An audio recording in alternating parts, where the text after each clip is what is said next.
I brought a couple of props. Okay. So I want you to imagine that these are 3 tickets. There's a Yankees World Series game. Wow. This is the Tonys. This is the final night of American Idol. You can go to one.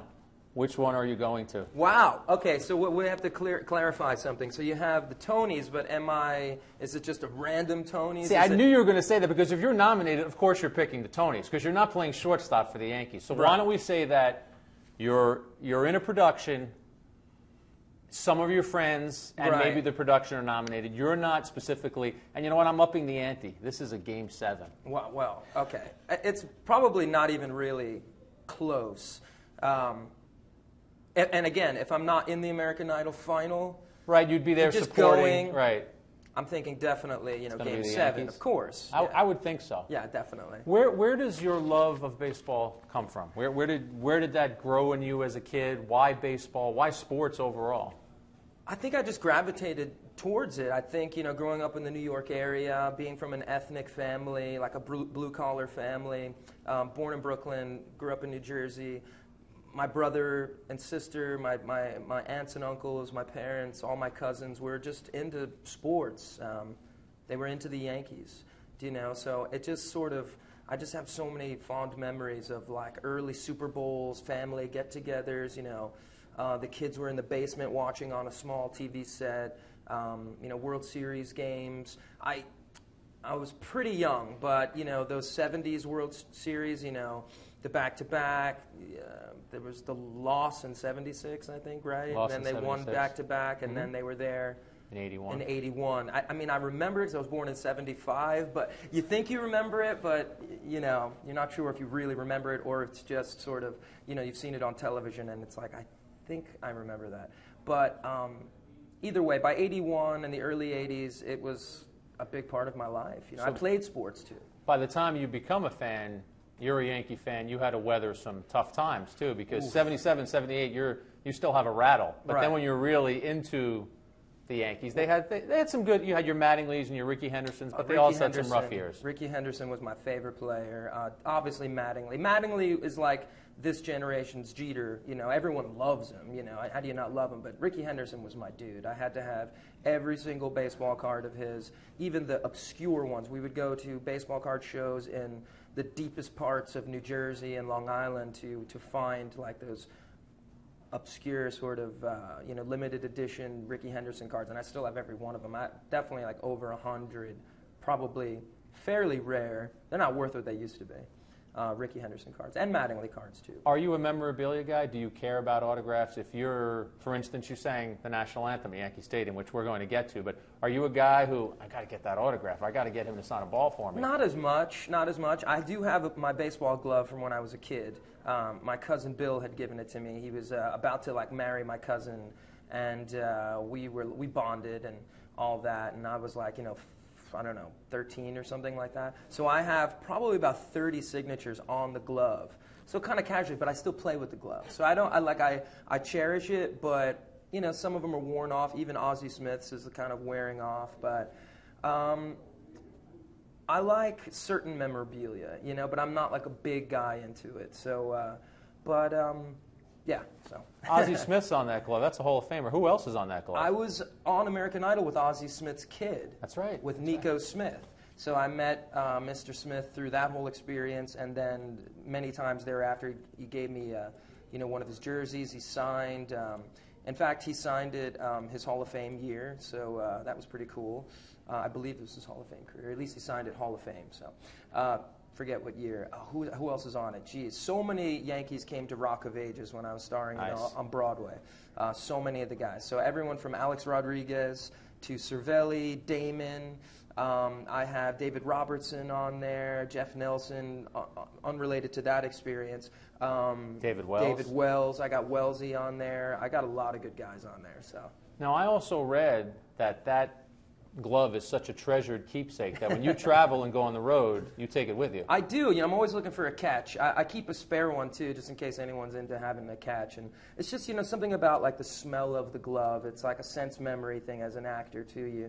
It kind of puts you in a place where you can sort of draw from like great memories from when you were a kid and And I apply them into my work, really. I know it sounds corny, actorish stuff to say, but it's nice to have things like that around you when you're on the road, definitely. You know, you just brought me back to my Jersey childhood because you just said, have a catch. Yeah. It's not play catch. It's you want to have a catch. Yeah, that's what we had growing up. And you want to have a catch? And I don't know that's universal. That might be a Jersey thing. I hope so, because I'll claim it. And, you know, I love New Jersey. And my brother and sister are a bit older than me, like 10 and 12 years or so. And they grew up a lot in Brooklyn. I was like, 4 years old when we left, 5 years old, something like that. So I'm definitely a New Jersey guy. And I love it. For me, growing up there, it was awesome. I had the support from the community in the arts, sports, scholastics, great schools, great fields to play on, competitive, friendly competition all around, and, really good school system, So for me, I turned out all right. So I hope the best for my kid, too. I think most of the people that see this, or people who see you sing the national anthem at Yankee Stadium, the first time they became aware of you, you should try out for American Idol. Sure. What caused you to want to do that? I've got a lot of questions about this. What caused you to want to do it? How did that propel your career? And what was that first audition like? Because I went back last night and YouTubed it, and Simon wasn't loving your game right out of the box. Right. See, you did "Crying" by Aerosmith. "Crying" by Aerosmith, and he was wishy-washy, whereas the other guys were on your side. Well, I was an actor. I had been touring in Rent, just huge show from the 90s on, and groundbreaking show to be a part of, and I had been touring as one of the lead actors in it. I had recently graduated school, Boston Conservatory, where I studied acting and voice and music and dance, and did work at Berklee College of Music. So I was just like one of these guys. Like, I was on the road, I had a little band, ran into some trouble in the road, kind of wasn't going to be coming back to the Rent tour. So I had to look forward, and I was coming home, and it's like, I'll focus on the band, I'll get another job, I'm living with some buddies, whatever, and a girlfriend at the time, a friend, I don't remember really, she's like, let's go audition for American Idol. And we took the $10 Chinatown bus, to D.C., because that's where it was. And it was insane. It was really insane. And now, remember, we're kind of like too slick, New York area people. So we get there, and this was a million years ago. So they've really sort of made it far more efficient now, of course. But there were so many people there. We cut everybody. We got a place in line, and then we went and stayed in a hotel for like 2 nights. Because then they used to do it like people would line up days before. But we did get bracelets, so we were guaranteed a slot either way to at least audition and be seen. And it was insane. Something about the moment I got there, they kind of just had their eye on me. They just always had a camera following me around. So, at the time, I was 28. I wasn't 18 or 15. They had just upped the age limit. I had been touring in professional shows. I went to a professional, drama school, whatnot. I've been auditioning in the city my whole life, So I wasn't plucked out of the mall or something. But, it was nice because that was the biggest season they ever had. I think the contrast and the newness of that, contributed to a really good season for them. But yeah, man, it just started to all happen from there, It's not like it is on television a little bit. You kind of go through a few stages before you even get in front of Simon and all that. And they all had gone well, and I stuck with that song. I was singing "Crying" by Aerosmith. Now, I had never seen the show because there'd only been 3 seasons. And I was in school, and we didn't have TiVo, and we worked around the clock, and then I was on the road. I mean, you knew what Idol was. It was a big show, and you knew some of the names from it and all. But anyway, by the time I finally got in front of the TV lights and Simon and all of them, it was so surreal and just weird more than anything. They were so made up, and they looked like little puppets of themselves. So I was hella nervous. I'm going to lend that phrase or borrow that from one of my Northern California friends where they say hella. But I was really kind of nervous, and I think I was just nervous, and he was... believe me, I knew I was going through. It's like they they knew they were set. You know, they had to make a little. They had to make a little drama, It's electric television. drama. Yes, and all these years later, you know, not that I was so good that they needed to have me, but there was, you know, I think they wanted me in the mix because they're casting a TV show. You know. Well, you and Bo Bice were the first guys of that show at that point who kind of brought a rock and roll element to it.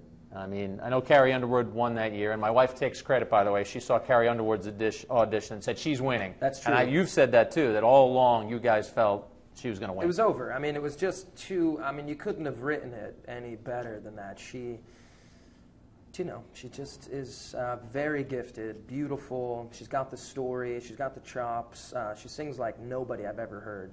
I mean, just wakes up in the morning on a rainy, crappy day and can just wail. So, you know, she's got a gift. But yeah, Bo and I became very close. We were, you know, great buds. And we're about the same age, about the same sort of experience, you know, leading up to the show and that whole journey. And it was awesome. And it did create an awesome opportunity for me. You know, sometimes I think back, I'm like, oh, you know, I could have done this better or that. You know, I definitely had some clunkers on the show, but you know, nothing can really prepare you for that. Not the Boston Conservatory, not New York City, nothing. So, not being 28, it was a lot. It was heavy, but created a nice little brand for myself, and then you know, tried to back it up over the years with like quality work. The whole idea of getting judged every week, does that end up being a pressure-filled thing at the time?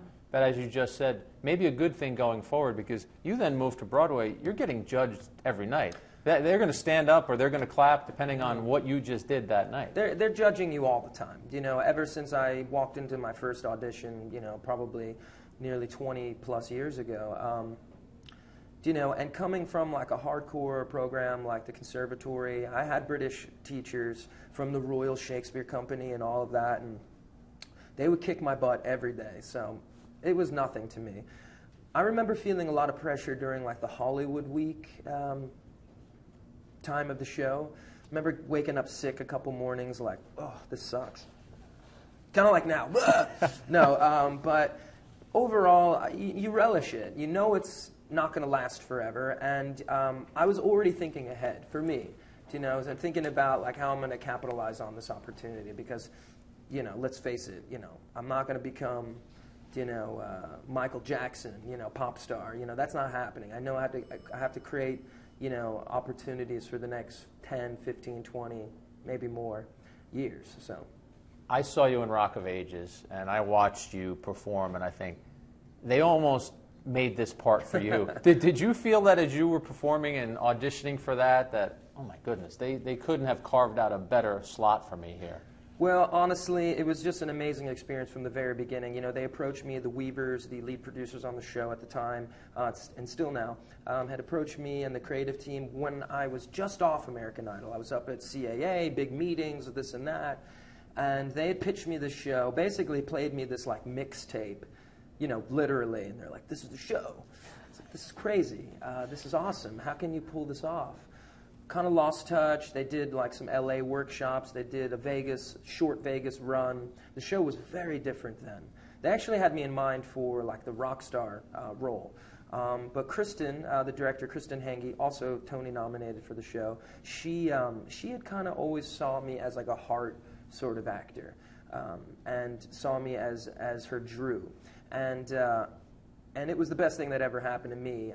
And once I read the new sort of version of the show, I felt the same way, that Drew was the part for me. And when I finally went in, when I knew they were coming to New York, I went in the room, they just kept me there. They just kind of kept me there and kept bringing people in, and it was all sort of very organic, and it happened the way it was supposed to.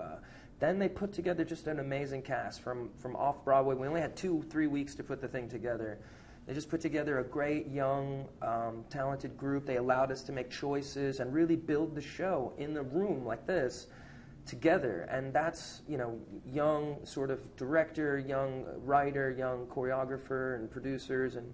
And we just kind of made it work. And we knew we had something special. You know, we were all working for like $600 a week. You know, I had made a couple of bucks. It wasn't about that. It was about creating something, you know, amazing. So, and we did. The night I was there, someone, when you first appear on the stage, and I don't know if this was a nightly occurrence, someone yells out, "We love you, Constantine," and one of your castmates breaks from character for a second and says, "Who the bleep is Constantine?" And the whole place busts up laughing. Yeah.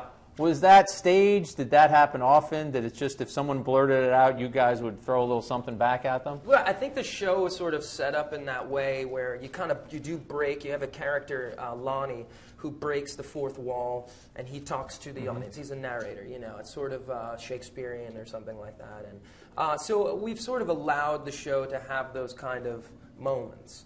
Now, if you talk to the writer, he doesn't love that. He likes everything to sort of be set. But there is a sort of loose, ad-libbed, sort of, improv nature to the show as well. So you have to kind of roll with things like that, especially when someone says it in the clear. Like, not like they kind of heard it, like it's in the clear. You know, it's like, it's terrible.